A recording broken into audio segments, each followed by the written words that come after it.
Welcome प्यारे बच्चों। तो वादे के मुताबिक मैं आपके लिए अभी अभी गद्य खंड की तीसरी वीडियो लेकर हाजिर हूं।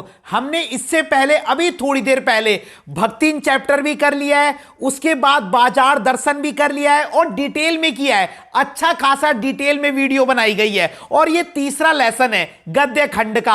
आप लोगों के पास गद्य खंड में टोटल 6 चैप्टर हैं, ठीक है। अभी अभी हम ये तीसरी वीडियो पढ़ रहे हैं, क्लियर है। तो तीसरा जो पार्ट है वो है काले मेघा पानी दे, काले मेघा पानी दे। पहला लेसन था भक्तिन महादेवी वर्मा का, दूसरा पार्ट था बाजार दर्शन जैनेन्द्र कुमार जी का, तीसरा पार्ट है काले मेघा पानी दे। और इस चैप्टर के राइटर का नाम है धर्मवीर भारती। इस बार एमसीक्यू भी आएंगे तो आपके चैप्टर के राइटर के नाम भी आपको पता होने चाहिए। कविताओं के पोएट के नाम, कवि के नाम आपको पता होने चाहिए, ठीक है। यहां से एक एमसीक्यू प्रश्न आ सकता है, 1 से 2% चांस है, लेकिन पता होना चाहिए। एक बार रैंडमली पढ़ लेना, ठीक है।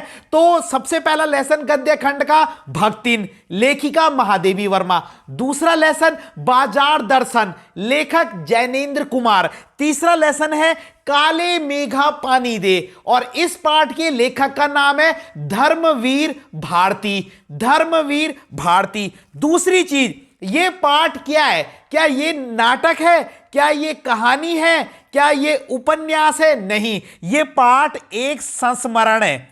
मैंने आपको तीनों लेसन बताए। जो भक्तिन पाठ था वो संस्मरणात्मक रेखा चित्र था, संस्मरणात्मक रेखा चित्र।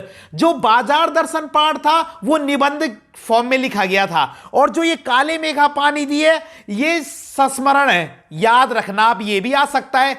भक्तिन पाठ संस्मरणात्मक रेखा चित्र, लेखिका महादेवी वर्मा। दूसरा बाजार दर्शन पाठ निबंध, लेखक जैनेन्द्र कुमार। तीसरा पाठ काले मेघा पानी दे, लेखक धर्मवीर भारती। और ये एक संस्मरण है, संस्मरण, ठीक है। संस्मरण वो होता है जिसमें हम अपनी यादों के सहारे कुछ लिखते हैं। क्लियर हो गया? तो अब देखिए, अब हम इसके प्रश्न उत्तर पर आते हैं। आराम से समझेंगे, डिटेल में समझेंगे, अच्छे से समझेंगे, ताकि कोई भी प्रश्न आ जाए, घुमा के आए, कैसे भी आए, हम सब करेंगे। देखिए, प्रश्न है, लोगों ने लड़कों की टोली को मेंढक मंडली नाम किस आधार पर दिया? उन्हें यह नाम किसने दिया, क्यों दिया, और यह टोली अपने आप को इंद्र सेना क्यों कहकर बुलाती थी? तो इस प्रश्न में मैं आपको 4 क्वेश्चन के आंसर बताऊंगा। देखो, लोगों ने लड़कों की टोली को मेंढक मंडली नाम किस आधार पर दिया? ठीक है, ये जो बच्चों की एक टोली है ना, ये लड़कों की एक टोली होती है, झुंड होता है कुछ लड़कों का, ठीक है। तो कुछ लोग इनको मेंढक मंडली नाम से बुलाते हैं। क्यों बुलाते उन लड़कों की टोली को? मेंढक ही क्यों बोला उन्होंने? सांप मंडली क्यों नहीं बोला? अजगर मंडली, कुछ और नाम क्यों नहीं दिया? मेंढक मंडली क्यों दिया? तो पता क्यों दिया? क्योंकि ये बच्चे उछल कूद करके पानी मांगने जाते थे।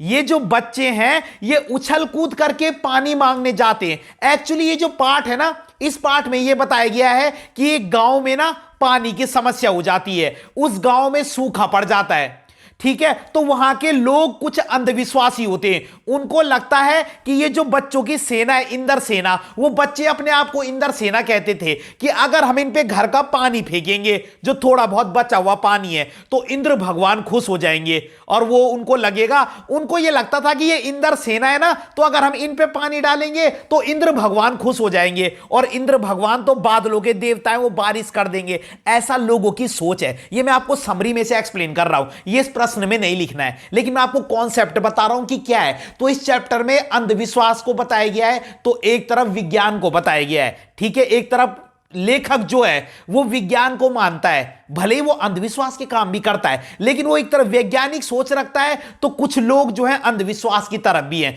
तो इसमें विज्ञान और विश्वास के बीच द्वंद्व बताया गया है। एक तरफ विज्ञान है, एक तरफ विश्वास है। क्लियर है? अब देखो, तो किन लोगों ने इन लड़कों की टोली को मेंढक मंडली नाम दिया और क्यों दिया?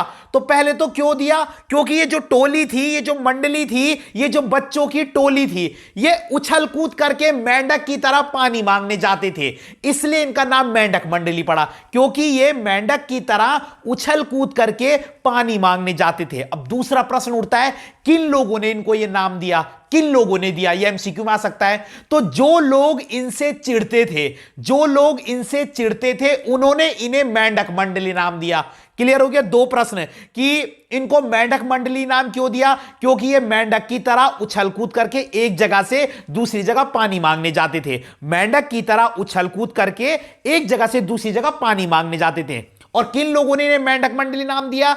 जो लोग इनसे चिढ़ते थे। अब प्रश्न है, ये टोली अपने आप को इंद्र सेना क्यों कहती है, विष्णु भगवान की, कृष्ण भगवान की सेना क्यों नहीं कहती? तो इसका आंसर है, यह टोली अपने आप को इंद्र सेना इसलिए बुलाती है क्योंकि इंद्र भगवान को बादलों के देवता माना जाता है और इन बच्चों को लगता था कि इंद्र भगवान उनकी बात सुन लेंगे और वर्षा कर देंगे। तो इसका मेन आंसर है, यह टोली अपने आप को इंद्र सेना इसलिए कहती है क्योंकि इंद्र भगवान बादलों के देवता माने जाते हैं, क्योंकि इंद्र भगवान बादलों के देवता माने जाते हैं और इन बच्चों को लगता था कि इंद्र भगवान इनसे क्या हो जाएंगे, खुश हो जाएंगे। मतलब ठीक है, ऐसा बच्चों को लगता था कि भगवान उनकी बातें सुन लेंगे, इसलिए उन्होंने अपना नाम इंद्र सेना भी रखा था।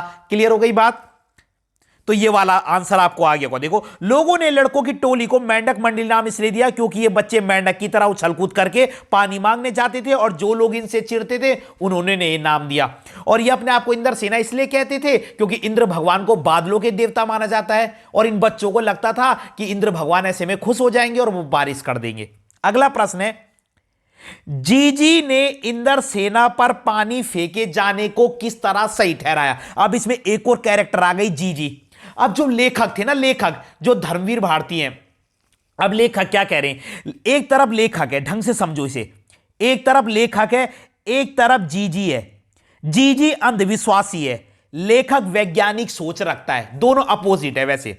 अब जो जीजी है ना, उसका लेखक के साथ कोई खून का संबंध नहीं है, लेकिन वो लेखक को अपने बच्चे से भी ज्यादा प्यार करती है। समझो, अपने बेटे और बहू से भी ज्यादा प्यार करती है। तो वो जीजी पता क्या करती थी? जीजी ना कोई भी काम लेखक के हाथ से करवाती थी। पता क्यों? क्योंकि जीजी अंधविश्वासी थी, तो वो कोई भी काम, पूजा पाठ का काम, वो सब लेखक के हाथ से करवाती थी। वो चाहती थी कि सबका पुण्य किसको मिले? लेखक को मिले। तो देखो, जीजी की इंटेंशन सही थी, लेकिन वो अंधविश्वासी थी बस। तो वो जो भी अंधविश्वास का काम करती थी ना, वो लेखक से करवाती थी। क्यों? क्योंकि उसको लगता था कि इसका फल लेखक को ही मिलना चाहिए। वो लेखक से सच्चा प्यार करती थी, जबकि वो लेखक को अपने बेटे से भी ज्यादा मानती थी। समझ रहे हो तुम? अब लेखक वैज्ञानिक सोच रखता था, वो ये काम नहीं करना चाहता था, लेकिन जीजी की खुशी के कारण वो उनसे मना नहीं कर पाता। कई बार बाद में मना करता है पानी डालने से, जब जीजी कहती है इंद्र सेना पर भी पानी डाल, तब वो एक बार के लिए मना कर देता है, लेकिन बाकी वो सारे काम जीजी की खुशी के लिए कर लेता था। अब जीजी ने इंद्र सेना पर पानी फेंके जाने को किस तरह सही ठहराया? जीजी ने क्या लॉजिक दिया कि इंद्र सेना पर पानी फेंक? देखो, बहुत इंपॉर्टेंट प्रश्न है। जीजी ने इंद्र सेना पर पानी फेंके जाने को सही ठहराया क्योंकि जीजी का मानना था, अब मेन आंसर, जीजी ने इंद्र सेना पर पानी फेंके जाने को एकदम सही कहा क्योंकि जीजी का मानना था कि जो चीज हमारे पास कम होती है, अगर हम उसका दान कर दे तो वही सच्चा दान होता है। ये जीजी का मानना था। समझ रहे हो? अब पानी की उस गांव में किल्लत है और थोड़ा सा पानी बचा है और वो पानी भी लोग उन बच्चों के ऊपर फेंक रहे हैं। तो जीजी कह रही है, भैया हमारे पास कम चीज है, अगर हम इस चीज को दान में देंगे तो इंद्र भगवान और भी खुश हो जाएंगे और हमें फल मिलेगा। तो ये अंधविश्वासी तो है, तुम्हारे पास पानी की कमी है और तुम उसको भी वेस्ट कर दे रहे हो। समझ रहे हो? तो जीजी क्या सोचती थी? जो चीज हमारे पास कम होती है, जो चीज हमारे पास कम होती है, अगर हम उसका ही दान कर दे तो वही सच्चा दान होता है और उसी का हमको बाद में फल भी मिलता है। तो लेखक इन चीजों पर विश्वास नहीं करता था, लेकिन वो अपनी जीजी की खुशी के कारण सारे काम कर देता था। क्लियर हो गई बात? तो ये आप लिख देना। और प्रश्न ये घुमा के भी आ सकता है, समझो, ये प्रश्न ऐसा भी आ सकता है, सच्चा दान किसे कहते हैं? जीजी के अनुसार सच्चा दान क्या होता है? तो वही है, जो चीज हमारे पास कम होती है, अगर हम उसका दान कर दें तो जीजी के अनुसार वही सच्चा दान है और उसी का हमें फल भी मिलता है। ये जीजी सोचती थी। तो लेखक तो इन चीजों पर विश्वास नहीं करता था, लेकिन अपनी जीजी की खुशी के कारण वो सारे काम कर देता था। अगला है, पानी दे गुड़धानी दे, मेघों से पानी के साथ गुड़धानी की मांग क्यों हो रही है? वो कह रहे हैं पानी दे गुड़धानी दे का, ये उनका एक प्रकार से समझ लो तकिया कलाम टाइप का, वो बारह बोलते थे पानी दे गुड़धानी दे जैसे, ठीक है। अब क्या है पानी दे तो तुम समझ गए होंगे कि वो पानी मांग रहे, लेकिन ये गुड़धानी क्या होता है? बहुत ईजी है, देखो पानी दे गुड़धानी दे, तो वो कह रहे हैं कि पानी के साथ साथ गुड़धानी की डिमांड क्यों की जा रही है? क्या है ये गुड़धानी? आप समझो, गुड़धानी का अर्थ होता है गुड़ और चने से बना लड्डू। एमसीक्यू में आ सकता है। गुड़धानी का अर्थ होता है गुड़ और चने से बना लड्डू, और गुड़धानी ना खुशियों का प्रतीक होता है। अब तुम बोलोगे सर फिर पानी के साथ गुड़धानी क्यों मांग रहे? समझो, जब बारिश होगी तभी फसल होगी, अनाज होगा, और जब अनाज होगा तभी लोग क्या बनाएंगे? खुशियां बनाएंगे और एक दूसरे के घर गुड़धानी देंगे। तो वो यही कह रहे कि पानी तो बरसाओ ताकि हमको खुशियां मनाने का मौका मिले। तो इसमें कुछ नहीं लिखना, आपने पहले गुड़धानी का मतलब लिखना। गुड़धानी गुड़ और चने से बने लड्डू को कहते हैं। गुड़धानी गुड़ और चने से बने लड्डू को कहते हैं, और गुड़धानी खुशियों का प्रतीक है। इसके बाद लिख देना, जब पानी होगा तभी फसल होगी और लोग गुड़धानी बांटेंगे, खुशियां मनाएंगे। इसलिए पानी के साथ गुड़धानी की मांग हो रही है। लोग कह रहे हैं कि जब पानी होगा ना उसके बाद फसल हो जाएगी, और जब फसल हो जाएगी तो उनको खुशियां मनाने का मौका मिलेगा, और जब खुशियां मनाने का मौका मिलेगा तब वो गुड़धानी बांटेंगे। तो गुड़धानी क्या है? गुड़ और चने से बना लड्डू, और ये लोग कब बांटेंगे? जब पानी होगा, फसल होगी, अनाज होगा और लोग खुशियां मनाएंगे। अगला प्रश्न है, गगरी फूटी बैल प्यासा, इंदर सेना के इस खेल गीत में बैलों के प्यासा रहने की बात क्यों कही गई है? तो सबको पता है गगरी फूटी बैल प्यासा, इसमें तुमने ना मौसम का वर्णन करना है। गगरी फूटी का मतलब ये नहीं कि लोगों के घरों में जो घड़े हैं उनमें छेद हो रखा है। गगरी फूटी का मतलब है लोगों के घर में जो पानी के बर्तन है ना वो खाली पड़े हुए हैं। और बैल प्यासा, यहां पे बैल का मतलब ये नहीं है कि केवल बैल ही प्यासा है, इसका मतलब है सारे जानवर ही प्यासे। तो आपने ना उस माहौल को डिस्क्राइब करना है कि क्या है इसका मतलब। गगरी फूटी और बैल प्यासा, इस खेल गीत में जो है बैलों के प्यास होने की बात क्यों आई गई है? तो आपने लिखना है गगरी फूटी बैल प्यासा इंदर सेना के इस खेल गीत में, यह प्रश्न से उतारना है। गगरी फूटी बैल प्यासा इंदर सेना के इस खेल गीत में बैलों के प्यासा रहने की बात इसलिए की गई है क्योंकि, देखो क्योंकि तक इतना सारा सब प्रश्न में लिखा है, मेन आंसर अब है क्योंकि जून का महीना था, और जून का महीना कितना गर्म होता है आपको पता ही है। जून का महीना था और गांव में बारिश भी नहीं हो रही थी, लोग गर्मी से परेशान हो गए थे, खेत की मिट्टी सूख गई थी और उस पर दरार तक पड़ गई थी, लोगों के घरों में भी पानी कम था, उनके घरों के बर्तन खाली थे, जानवरों की हालत बहुत खराब हो गई थी, जानवर पानी के लिए तड़प रहे थे, कई जानवर की मौत हो गई थी और पूरा गांव पानी के लिए तड़प रहा था। तो ये पूरे मौसम का ही वर्णन कर दिया मैंने इतना बड़ा कि जून का महीना था, लोगों के घरों में पानी नहीं था, लोगों के घरों के बर्तन खाली हो गए थे, मिट्टी में दरार पड़ गई थी, चारों तरफ सूखा पड़ गया था, लोग परेशान हो गए थे, जानवर मरने लगे थे, जानवर पानी के लिए तड़प रहे थे, लोग तड़प रहे थे, पूरे गांव में पानी का हाहाकार मचा हुआ था। सब वही लिखना है आपने। अगला है, इंदर सेना सबसे पहले गंगा मैया की जय क्यों बोलती है? इसमें समझो प्रश्न को। सबसे पहले वो गंगा मैया की जय क्यों बोलती है? सरस्वती मैया की क्यों नहीं बोलती? यमुना मैया की क्यों नहीं बोलती? गंगा मैया की जय क्यों बोलती है? और नदियों का हमारे जीवन में क्या महत्व है, सामाजिक सांस्कृतिक जीवन में? तो ये दो प्रश्न है। पहले तो गंगा मैया की जय क्यों बोलती है इंदर सेना? तो इंदर सेना सबसे पहले गंगा मैया की जय इसलिए बोलती है क्योंकि हमारे यहां गंगा नदी को सबसे पवित्र नदी माना जाता है और हर शुभ काम में सबसे पहले गंगा जल का इस्तेमाल किया जाता है, इसलिए सबसे पहले वो गंगा मैया की जय बोलते हैं। क्यों? क्योंकि हमारे यहां गंगा नदी को सबसे पवित्र नदी माना जाता है और हर शुभ काम में, अच्छे कामों में गंगा जल का प्रयोग सबसे पहले किया जाता है। अब प्रश्न का जवाब है नदियों का हमारे जीवन में क्या महत्व है, सांस्कृतिक जीवन में, सामाजिक जीवन में। तो लिखना है हमारे समाज में नदियों का बहुत बड़ा महत्व है। नदियों से हमें पानी मिलता है, नदियों की पूजा भी की जाती है, नदियों से कई जानवरों की प्यास भी बुझती है, इसलिए नदियां हमारे लिए वरदान है। तो आप नदियों का महत्व बताना है कि नदियों की पूजा भी होती है, नदियों से क्या है, पानी भी मिलता है ना, नदियों से कई जानवरों की प्यास भी बुझती है, ठीक है, नदियों से खेत हरे भरे रहते हैं, सब वही लिखना है। और नदियों में वो गंगा नदी की जय क्यों बोलते थे इंदर सेना वाले? क्योंकि जो वो सेना थी वो सबसे पहले गंगा मैया की जय इसलिए बोलती थी क्योंकि गंगा नदी को हमारे यहां सबसे पवित्र नदी माना जाता है और उसका जल भी सबसे पहले शुभ कामों में प्रयोग किया जाता है। गंगा जल तो कई जगह यूज होता है। अगला है, इस प्रश्न को भी समझो, यह भी बहुत इंपॉर्टेंट प्रश्न है। प्रश्न इतना बड़ा है लेकिन है कुछ नहीं, बहुत आसान है। रिश्तों के चक्कर में, समझो, रिश्तों के चक्कर में कई बार हमारी भावना शक्ति बट जाती है। समझो, लेखक के बारे में बोला है, रिश्तों के चक्कर में वो कैसे काम कर देता था जो वो नहीं करना चाहता था। तो वही बात है कि कई बार रिश्तों के सामने हमारी बुद्धि भी क्या पड़ जाती है, कम पड़ जाती है। हमको कॉम्प्रोमाइज करना पड़ता है। कई चीजों के लिए हम एग्री नहीं करते, लेकिन वही है कि प्यार के कारण करना पड़ता है, रिस्पेक्ट के कारण करना पड़ता है। तो रिश्तों में हमारी भावना शक्ति का बट जाना विश्वासों के जंगल में सत्य की राह खोजती हमारी बुद्धि की शक्ति को कमजोर कर देता है। वही है मतलब कि रिश्तों के चक्कर में कई बार हमारी बुद्धि कमजोर पड़ जाती है। पाठ में जीजी के प्रति लेखक की भावना के संदर्भ में इस कथन को बताना है आपने, तो वही लिखना है आपने। देखो, इस पाठ में जीजी को अंधविश्वासी बताया गया है। जीजी सोचती थी कि जो चीज हमारे पास कम होती है अगर हम उसका ही दान कर दे तो वो सच्चा दान होता है और उसी का हमें फल मिलता है। लेखक इन चीजों में विश्वास नहीं करता था, लेकिन अपनी जीजी की खुशी के कारण वो सारे काम कर देता था जैसे। अब वैसे मैं इस प्रश्न को यहां पर भी फिनिश कर सकता हूं, लेकिन पता मैंने जैसे क्यों लिखा है? क्योंकि यह प्रश्न एक और तरीके से आ सकता है। लेखक जीजी की खुशी के कारण कौन कौन से काम करता था? समझो, इस प्रश्न का उत्तर तो यहां तक फिनिश भी हो गया है कि देखो मैंने क्या बोला। देखो, जीजी मानती थी, जीजी अंधविश्वासी थी और जीजी का मानना था कि जो चीज हमारे पास कम होती है अगर हम उसका दान कर दे तो वो सच्चा दान हो जाता है और उसी का हमको फल भी मिलता है।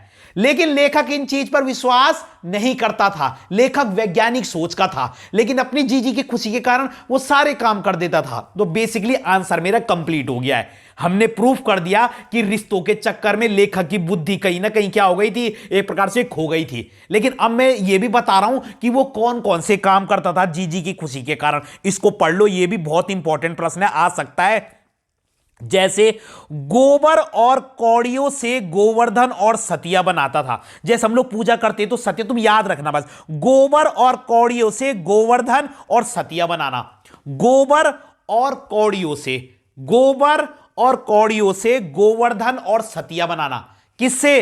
गोबर और कौड़ियों से गोवर्धन और सतिया बनाना। दूसरा काम, जब जन्माष्टमी आती थी तब लेखक अपने हाथों से 8 दिन तक झांकी को सजाता था और पंजरी बांटता था। जैसे जब जन्माष्टमी आती है ना तो लेखक अपनी हाथों से 8 दिन तक जो है क्या करता था, झांकी को सजाता था और पंजरी बांटता था। तीसरा, छठ पूजा के समय भुने हुए मटर, ठीक है, अरवा चावल, भुना हुआ गेहूं, भुना चना कुल्हड़ियों में भर देता था। कुल्हड़ियों कहते ना, एक घड़ा टाइप का होता है छोटे छोटे, उनमें भर देता था। तुम्हें जो जो याद आएंगे वो लिख देना। भुने मटर है ना, भुने अरवा चावल, भुना गेहूं, वो कुल्लियों में भर के क्या कर देता था, उनको रख देता था घड़े टाइप में भर के, मतलब छोटे छोटे। डन। तो ये वो काम करता था। पहले हमने क्या बोला, गोबर और कौड़ियों से गोवर्धन और सतिया बनाता था। ये इंपॉर्टेंट प्रश्न है, गोबर और कौड़ियों से गोवर्धन और सतिया बनाना। जब झांकी आती थी तो वो 8 दिन तक झांकी को अपने हाथों से सजाता था और पंजरी बांटता था। और भुना हुआ चावल, भुना हुआ गेहूं, भुना हुआ मटर, इनको कुल्लियों में भर के रखता था। डन। अगला प्रश्न है, क्या इंदर सेना आज के युवा वर्ग के लिए प्रेरणा स्रोत हो सकती है? यह आपका अपना ओपिनियन है, मैं तो नहीं मानता। कई लोग हां भी बोलेंगे, वो सबका अपना अपना ओपिनियन है। आपने बस अपने ओपिनियन के लिए लॉजिक देना है। तो मैंने लिखा है, मुझे लगता है कि इंदर सेना आज के युवा वर्ग के लिए प्रेरणा का स्रोत नहीं हो सकती। क्यों? क्योंकि वो अंधविश्वास को बढ़ावा दे रही है और पानी की बर्बादी कर रही है। मैंने अपने ना के पीछे रीजन भी दे दिया। अगर आप हां लिखते हो तो आप रीजन दे देना, तो कुछ भी हो सकता है, वो आपका ओपिनियन है। मुझे नहीं लगता कि इंदर सेना आज के युवाओं के लिए प्रेरणा का स्रोत होगी। क्यों? क्योंकि वो एक तो अंधविश्वास को बढ़ावा दे रही है, दूसरा वो पानी की बर्बादी कर रही है। अब वो कह रहे हैं, इसके आगे एक और प्रश्न ऐड है। देखो, क्या आपके दिमाग में, स्मृति का मतलब होता है मेमोरी में, क्या आपके दिमाग में कोई ऐसे अनुभव हैं जब युवाओं ने मिलकर कोई समाज के लिए कोई कार्य किया हो? अब आपने पॉजिटिव वो बताना है, देखो, जब हमारा देश आजाद नहीं हुआ था, तब महात्मा गांधी, भगत सिंह, सुभाष चंद्र बोस जी ने, अनेक युवाओं ने मिलकर देश को आजाद कराया। वो पूछ रहे थे ना, क्या आपके दिमाग में ऐसा कोई उदाहरण है जब कई युवाओं ने मिलकर कोई समाज के लिए उपयोगी काम किया हो? तो ये वाला है कि जब हमारा देश आजाद नहीं हुआ था, तब महात्मा गांधी जी, सुभाष चंद्र बोस जी, भगत सिंह जी और भी बहुत है, अनेक स्वतंत्रता सेनानियों ने मिलकर देश को आजाद कराया। तो ये युवा थे, उस समय उन्होंने मिलकर एक सामाजिक काम किया। लेकिन इंदर सेन आज के लिए युवा के लिए प्रेरणा का स्रोत नहीं हो सकती, क्योंकि वो अंधविश्वास को बढ़ा रही है, पानी की बर्बादी कर रही है। अगला प्रश्न है, ये वही है जीजी का स्टेटमेंट, ढंग से समझो। त्याग तो वह होता है और उसी का हमें फल मिलता है। जीजी नहीं मानती थी ये। त्याग क्या होता है? बल जो चीज हमारे पास कम है, अगर हम उसका दान कर दें तो वही सच्चा दान होता है, सच्चा त्याग होता है। ये जीजी का स्टेटमेंट था। उसी का हमें फल मिलता है। अपने जीवन के किसी एक उदाहरण को, ये प्रश्न तो आने नहीं वाला, तो इसमें वही बताना है कि मेरे दोस्त एक बार बीमार था और मेरे को फीस देनी थी, लेकिन मैंने फीस के पैसे उसे दे दिए, यानी कि उस चीज की तुम्हें जरूरत थी। जीजी के स्टेटमेंट के हिसाब से बता रहा हूं मैं। जीजी क्या बोलती है? जो चीज हमारे पास कम है, अगर हम उसका दान कर दें तो ये हो सकता है ना कि एक बार मुझे अपने स्कूल की फीस देनी थी, बहुत जरूरी थी, लेकिन मेरे दोस्त के पिताजी बीमार हो गए तो मैंने वो पैसे अपने दोस्त को दे दिए, तो वो त्याग हो गया जीजी के अकॉर्डिंग, क्योंकि उस चीज की हमें भी जरूरत थी और वो चीज हमारे पास कम भी थी, लेकिन हमने फिर भी दे दी। लेकिन ये प्रश्न आएगा नहीं, तो रहने देना। अगला है, आपकी दादी नानी किस तरह के अंधविश्वासों की बात करती है? ऐसी स्थिति में उनके प्रति आपका रवैया क्या होता है? तो हमारे घर में हमारी दादी नानी कैसे अंधविश्वासों की बात करती, देखो, जैसे बिल्ली का रास्ता काटना, कांच का टूटना, शाम के समय महिलाओं के बाल बनाना, शाम के समय झाड़ू लगाना, कहीं जाने से पहले छींकना। हम नहीं बोलते कहीं जाने से पहले नहीं छींकना चाहिए, शाम के समय झाड़ू नहीं लगाना चाहिए, शाम के समय औरतों को बाल नहीं बनाने चाहिए, कांच का टूटना शुभ हो गया, जैसे अरे बिल्ली ने रास्ता काट दिया। तो हमारी दादी नानी ऐसे अंधविश्वासों की बात करती है, ये उदाहरण है। फिर हम क्या करते हैं? ऐसी स्थिति में हम उन्हें समझाने की कोशिश करते हैं, लेकिन वो अपने तर्क देकर हमें चुप करा देती है। अब जैसे हम बोलते हैं ना, अरे दादी ऐसा नहीं होता, तो दादी बोलती है अरे तुम्हें ज्यादा पता है, हमें पता है, फिर हम चुप ही हो जाते हैं। अब उनसे क्या बहस करना। अगला, ये दो प्रश्न बहुत इंपॉर्टेंट है, ये चैप्टर के समझने वाले प्रश्न है जो बोर्ड एग्जाम में आते हैं। समझो, दोनों प्रश्न का एक ही मतलब है और वही चीज लिखनी है। ये आपको ऑलरेडी आता है, मैं आपको बता चुका हूं। जब आप इसके आंसर पढ़ोगे ना, आप बोलोगे तो हमें आता था। देखो, काले मेघा पानी दे संस्मरण, मैंने बताया ना ये पाठ क्या है, ये एक संस्मरण है। काले मेघा पानी दे संस्मरण विज्ञान के सत्य पर प्रेम की विजय को दिखाता है। विज्ञान के सत्य पर प्रेम की विजय हो गई। कब? समझ जाओ। जीजीआर लेखक, विज्ञान की तरफ कौन था? लेखक। और विज्ञान पर किसने विजय प्राप्त कर ली? प्रेम ने। कैसे? लेखक वैज्ञानिक सोच रखता था, उसे पता था कि कई सारी चीजें गलत हैं, लेकिन अपनी जीजी के प्यार के कारण वो उनके आगे हार जाता है और कई ऐसे काम कर देता है जो वो नहीं करना चाहता था। तो कहीं ना कहीं विज्ञान पर प्रेम की विजय हो गई। समझ रहे हो? तो आपने समरी लिखनी है। यह प्रश्न ऐसे भी आ सकता है, देखो, काले मेघा पानी दे में लेखक के वैज्ञानिक तर्क और उसकी जीजी के पारंपरिक तर्क की समीक्षा कीजिए। लेखक क्या वैज्ञानिक तर्क देता है अपने, और फिर जीजी भी अपने तर्क देती है, तो इसमें वही है, सच्चा दान सब आएगा। देखो, काले मेघा पाठ में क्या? काले मेघा पाठ में विज्ञान पर प्रेम की विजय को दिखाया गया है। एमसीक्यू में भी आ सकता है, बहुत इंपॉर्टेंट लाइन है ये। आप इस चैप्टर के किसी भी प्रश्न के आंसर में ऐड कर सकते हो, इससे एग्जामिनर को यह पता लगेगा यार ये चैप्टर की थीम जानता है। काले मेघा पानी दे पाठ विज्ञान पर प्रेम की विजय को दिखाता है, क्योंकि लेखक पर विजय जीजी के प्रेम ने पाली ना थोड़ी देर के लिए, क्योंकि लेखक ने वो काम कर दिए जो वो नहीं करना चाहता था। तो ये विज्ञान पर प्रेम की विजय को दिखाता है। एक तरफ जीजी और इंदर सेना है जो पानी को बेकार नष्ट कर रहे हैं। इंद्र सेना को लगता है कि इंद्र भगवान उनसे खुश हो जाएंगे और बारिश कर देंगे, और जीजी को लगता है जो चीज हमारे पास कम होती है अगर हम उसका दान कर देंगे तो वही सच्चा दान होता है और उसी का हमें फल मिलता है। लेखक वैज्ञानिक सोच रखता था, लेकिन अपने जीजी के प्यार के कारण वो हार जाता है। बस आंसर कंप्लीट हो गया। तो मैंने कौन सी नई चीज बताई? वही पुरानी चीज रिपीट करी कि क्या है, काले मेघा पानी दे पाठ किस पर? विज्ञान पर प्रेम की विजय को दिखाता है। विज्ञान पर प्रेम की विजय, तब लिख देना। एक तरफ जीजी है और इंदर सेना है जो दोनों अंधविश्वासी है। इंदर सेना भी पानी की बर्बादी कर रही है और जीजी को भी लगता है जो चीज हमारे पास कम है अगर हम उसका दान दे दे तो भगवान खुश हो जाएंगे, है ना। और लेखक वैज्ञानिक सोच रखता है, उसे पता है कई सारी चीजें गलत हैं, लेकिन वो जीजी की खुशी के कारण सब चीज कर देता है। डन। अगला प्रश्न है, ये भी वही है, देखो, इंदर सेना पर पानी फेंकने और ना फेंकने पर जीजी और लेखक के विचारों की तुलना करनी है। तो जीजी के बारे में तो आपको पता है, जीजी क्या कहती थी ये मैं अभी बता चुका हूं। देखो, और लेखक के बारे में भी आपको पता है, लेखक को पता था ये सब चीजें गलत हैं। तो देखो, आपने वही लिखना है, हेडिंग डाल देना। देखो कितना बड़ा आंसर लिखा है, इतना रिक्वायरमेंट है भी नहीं। जीजी इंदर सेना पर पानी फेंकने को सही मानती है, क्योंकि उनका मानना था कि जो चीज हमारे पास कम होती है, अगर हम उसका दान कर दे तो वही सच्चा दान होता है और उसी का हमें फल मिलता है। वही है। उसके बाद लेखक इंदर सेना पर पानी फेंकने को सही नहीं मानता, क्योंकि वो वैज्ञानिक सोच रखता था। वह किसी भी प्रकार के अंधविश्वास को नहीं मानता था। बहुत इंपॉर्टेंट, वह बचपन से आर्य समाज से जुड़ा था। वह मानता था कि इंदर सेना पर पानी फेंकना पानी की बर्बादी करना है, लेकिन अपनी जीजी के प्रेम के कारण वो झुक जाता है। अब एक और प्रश्न है, ये बीच का एक लाइन बहुत इंपॉर्टेंट है।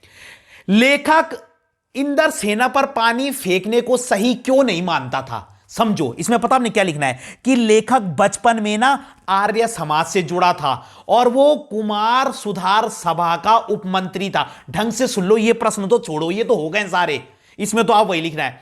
लेखक ना इन सब चीजों को अंधविश्वास क्यों मानता था, तो इसमें तुम लिखोगे लेखक बचपन में आर्य समाज से जुड़ा था और वो कुमार सुधार सभा का उपमंत्री भी था। तो ये ऐसी सभा थी जो अंधविश्वासों के खिलाफ लड़ती थी। तो वो तो बचपन से ही उसके अंदर ऐसे गुण थे कि वो अंधविश्वासों के खिलाफ लड़ता था, लेकिन वही अपनी जीजी के प्यार के कारण बस वो थोड़ा हार जाता है, बेबस हो जाता है। प्यार के चक्कर में उसकी बुद्धि थोड़ी सी कम पड़ जाती है और वो सबके साथ होता है। ठीक है, तो इस चैप्टर में एक तरफ वैज्ञानिक सोच दिखाई गई है, एक तरफ प्रेम दिखाया गया है, और कहीं ना कहीं प्रेम वैज्ञानिक सोच पर हावी भी हो रहा है। ठीक है, तो अगर आपको वीडियो पसंद आई होगी तो लाइक कीजिएगा, कमेंट कीजिएगा और वीडियो को अधिक से अधिक शेयर जरूर कीजिएगा। और अभी 3 चैप्टर की और वीडियो आनी है, बहुत ही अच्छी वीडियो होंगी, इन्हीं में से प्रश्न उत्तर आएंगे, आप देख लेना। धन्यवाद।